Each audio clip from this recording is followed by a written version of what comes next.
Your modern mind was still controlled by ancient shadows. Your fear isn't modern. It's the same instinct that kept your ancestors alive. Look closer. Your thoughts carry the memory of every human before you.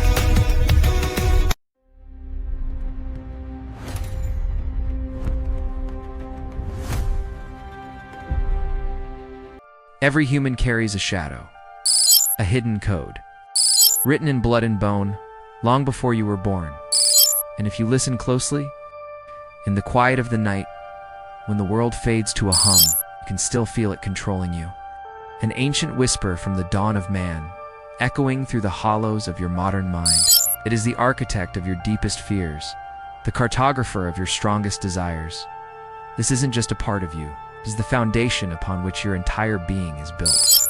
You walk through a world of glass and steel, but you carry the wilderness inside you. You think your thoughts are your own, but they are the echoes of a million voices, a million lives, all crying out from the darkness of prehistory. Listen, can you hear them? They are the ghosts in your machine, the puppeteers pulling the strings of your soul. This is the shadow code, and it has a story to tell. Your ancestors did not have the luxury of certainty. They survived by sensing danger long before they could see it.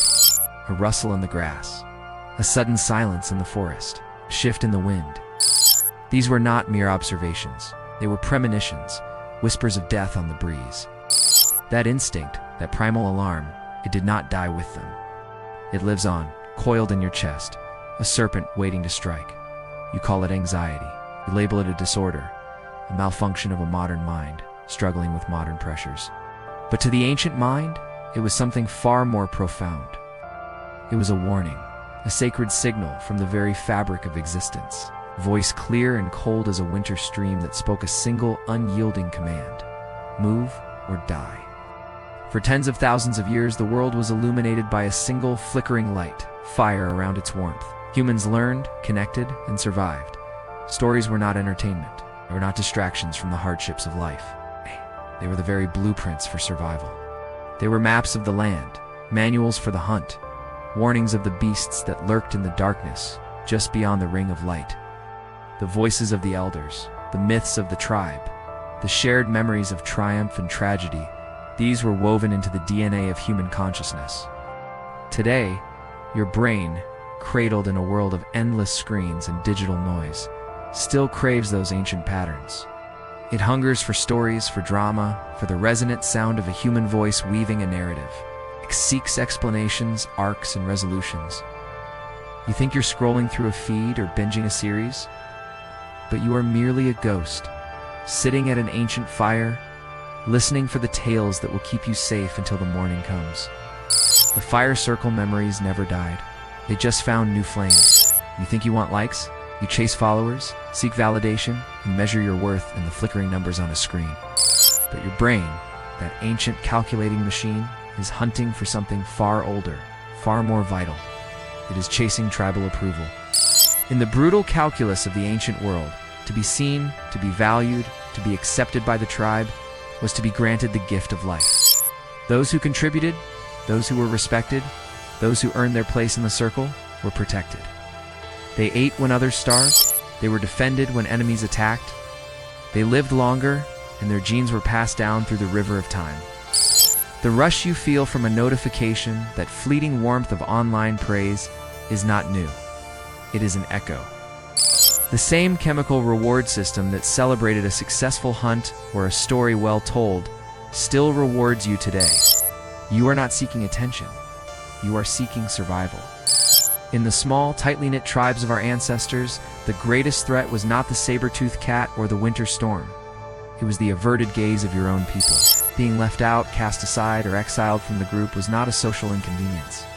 It was a death sentence. Lone, a human was vulnerable, a target for predators and starvation.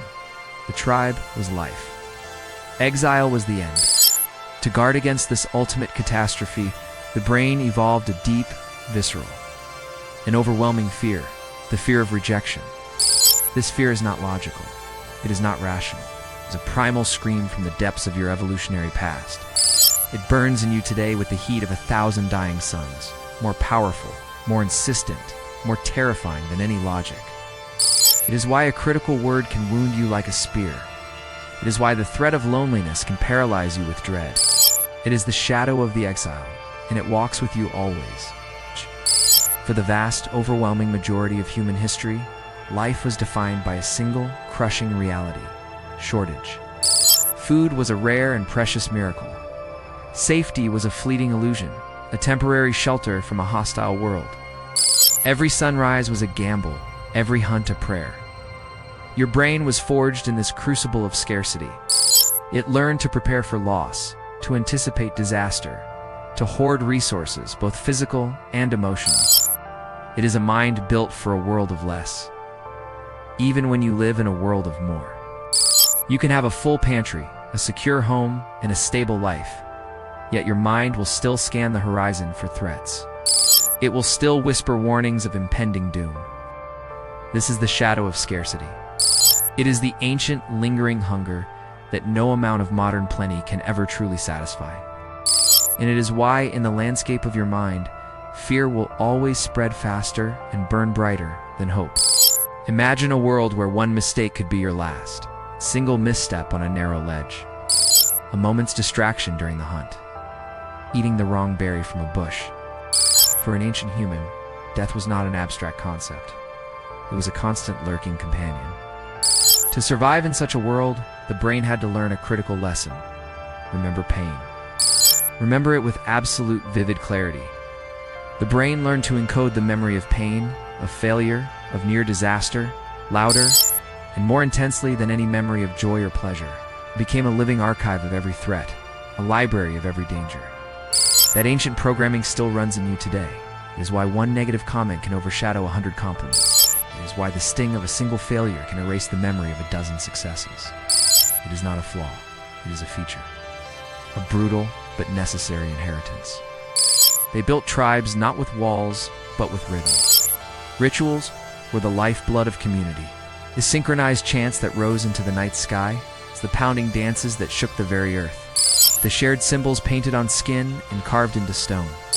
These were not empty gestures. They were the threads that wove individuals into a unified whole, a single breathing organism.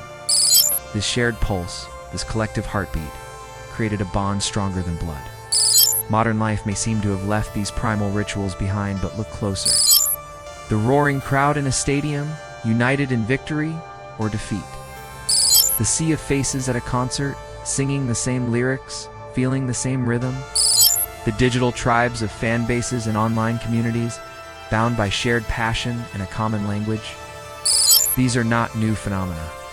They are the echoes of the ancient drums. They awaken the same primal rhythm, the same need for unity that still echoes in the marrow of your bones. I think you are modern. You believe you are a creature of this time, a product of this age of information and technology. But your mind is ancient. You are a living museum, a walking, breathing archive of every human who came before you. Every fear, every hope, every instinct of your ancestors lives on inside you, shaping your thoughts, guiding your actions, coloring your world. They are the shadows that dance at the edges of your vision. Understand your shadows, and you will finally understand yourself.